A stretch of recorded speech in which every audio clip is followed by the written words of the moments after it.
এই শাড়ি দেখুন, শাড়ি এই শাড়ি দেখুন স্যার।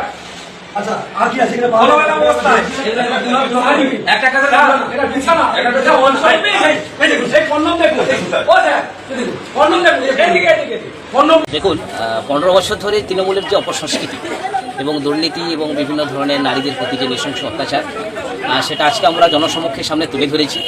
কারণ যেখানে প্রশাসনিক ভবনে যে আপনার স্বচক্ষে দেখেছেন যে বিভিন্ন অরাজনৈতিক এবং অপসংস্কৃতির যে কাজ, কোথায় ডাবু রয়েছে এবং মায়েদের বিভিন্ন ধরনের শাড়ি রয়েছে এবং মানুষকে খাদ্যের বঞ্চিত করে বিভিন্ন রেশন কার্ডের যে দুর্নীতি প্রধানের অফিস থেকে পাওয়া যাচ্ছে এবং আপনি দেখেছেন নিশ্চয়ই যে আপনার ফ্রিজে রয়েছে থামস আপ, আচার, মানে নিজ বাসভবনের মতন একটা তৈরি করে ফেলেছেন।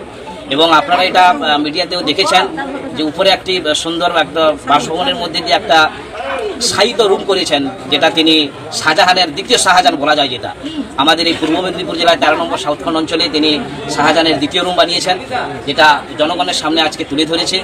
এবং আজকে এই বিজন বন্ধু ওয়াক যিনি প্রধানের চেয়ারে বসছিলেন, উনি তো ছাপ্পা মারায় প্রধান হিসেবে আমরা চিনি, উনি গণতান্ত্রিক ভোটে প্রধান হিসেবে আসেননি, ছাপ্পা মারা ভোটেই এসেছিলেন এবং গণতান্ত্রিক পদ্ধতিতে আজকে তৃণমূলকে বিদায় দিতে হয়েছে। জনগণ তার রায় দিয়েছে।